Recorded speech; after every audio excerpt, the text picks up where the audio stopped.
everybody, welcome back to Realtors Speak. Rachel Chapman, who's with us, and Melissa Bruff, myself, Cindy Rader. And we were talking earlier about being professional and how the public views realtors as professionals. So, Rachel, you mentioned some things about other things, public's perception of our professionalism and what that translates into what you think you should be like when you're being a professional. Okay. So, yes, I had somebody make the comment to me about other real estate agents and how they felt like they all had the bleach blonde hair and tan skin, and they just felt like it looked kind of fake, like they were trying to be like glamour shots and maybe not being They all wear animal print. yeah, I'm going to wear animal print. I don't care. I have it on. It's very popular this Yeah, year and in the years past. But you know, it's funny how people, even though we're not supposed to judge people by the way that they look, that, you know, many people do. And of course, you know, like I said before, I can spot a realtor, a professional realtor, about 50 yards off. Not really anymore, because people just dress more casual. But I think there's other things, there's other components about it. And, you know, I think what the people want to know, the public wants to know is, as far as professionalism, are we communicating with our clients? Are we doing our due diligence? I mean, those are the things that really transfer or translate to me into being a professional and being, you know, rising above the crowd of realtors and whoever out there. And, you always seem to have some kind of a thing going down. Well, and it's more important today more than ever, because before, back in the old days, you can say, oh, I tried to call you, but your line was busy. You very well could have tried to call and their line was busy, or they weren't home, or what things happen, you know, like you couldn't get a hold of them. But with technology, there's really not an excuse that you couldn't keep them up to date on exactly what was going on, because there's cell phones and texting and emails and everything is right there at our fingertips. So there's not really an excuse not to keep your clients up to date and in the loop. And it's really important for them to be in the loop. But do you think that sometimes we got to be careful about looping them in on everything?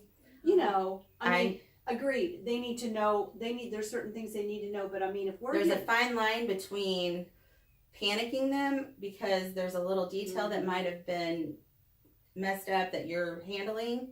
I try to handle any details without my clients even knowing. I've had a lot of really interesting ones, and I try to, at least by the time I let them know there's an issue, have a solution or have it solved without them even knowing. Not that I'm trying to hide, but just to save them from worrying about things that I know are going to be handled. Right. So whatever perceptions do you think, or have you heard things people say about real estate agents that maybe that we could overcome, or that we could that we could address, that would say that, you know, professionalism transcends communication. We know communication, handling yourself with your brother co-ops. And I mean, we are brothers with our co-ops. Yeah. We have to invite and want to work with other realtors, because they're the ones that we have a listing, they bring those buyers to us. And vice versa. So to be adversarial with our co-op brothers is not a good position, and it's really unprofessional.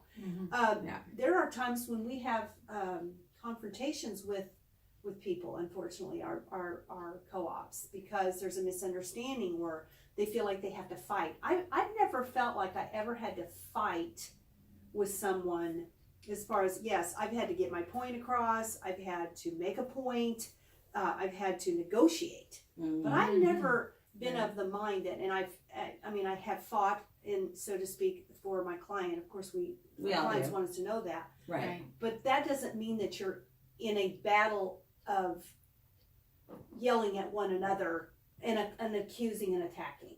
I feel it's important to keep it as professional as possible and not take things personal if you're whatever is happening. And the biggest lesson I've had on that is you never know what's going to happen down the road. So don't burn a bridge, because that agent may have your client's dream home listed. And if you've burned a bridge, or if, vice versa, both ways, if you have an attitude about somebody, you never know. Your chances are you're going to have to work with them. But I will say also, as an agent, that's another point why it's important to always present yourself in such a manner as well, because you don't want other agents thinking that about you. You know, Exactly. you want other You don't agents want to know, hey, I've worked with Cinda before. I've worked with Rachel. She was awesome. Because they will tell their clients that, you know, when you're co-oping, when you're going to write a contract, the first thing I'll do is look at that agent. And if it's an agent I've worked with before and I know, I'm like, oh, good, it's so-and-so that I, you know, have a relationship. Exactly. And you're more likely to pick up the phone and ask questions versus, you know, sending an email. So you might get the information quicker, too, if you have a personal relationship with them already built up and it's a good one.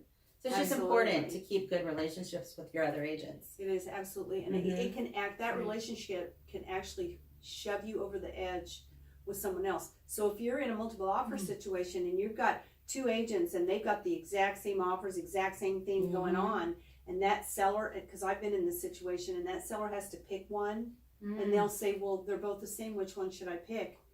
I know the agent, and it's someone I've worked with, and I love them. When I work with them, things go smoothly. And things go smooth. Yeah. And I'm like, I think does what she says she's going to do. She's on top of things. That's the biggest thing. Staying on top of your files, getting your things done. I mean, delays happen. We get it. There's a lot of moving pieces. But just staying on top and don't, you know, not, if the lender's asking for a document, you need to get it to them as soon as you can, because you don't want delays caused by your, you know, inattention.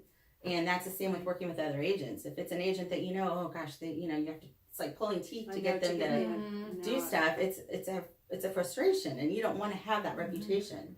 So. And you know, Rachel, you said something that I thought was good on the piggybacking on that, Melissa. Yes. What Melissa said was that you said that you had a seller respond that they appreciated that you took the bull by the horn and carried that transaction through, because your co-op was MIA.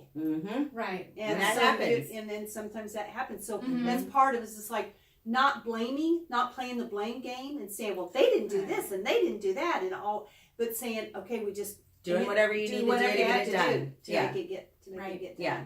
So but not getting the reputation of being that agent. It's not doing your work. Want to be the MIA agent. So, yeah. So, is there anything else that you can think of that you want to say about, you know, just bottom line, all about communication, I think, and I do too. Presenting yourself in a way that is approachable and, you know, obviously knowledgeable. We try to stay on top of the latest trends and marketing and all of that, and just advising. And people know that you care. I feel like our company does a really good job of letting our clients know that we really care. You're not just a paycheck. You're not just a number, and we appreciate. And that's why we work on a referral basis for the most part. People refer us back out to their friends, family, you know, come back to us when they're ready to, and that's how real estate should work. Right. When I'm with someone who's got their house listed, if it's the agent that sold it to them, I'm like, that's awesome. You had a relationship. They did a great job. That's how it should work. Right. And that's how I think we have carved ourselves out to be. So too, and thank you for saying that. Yeah.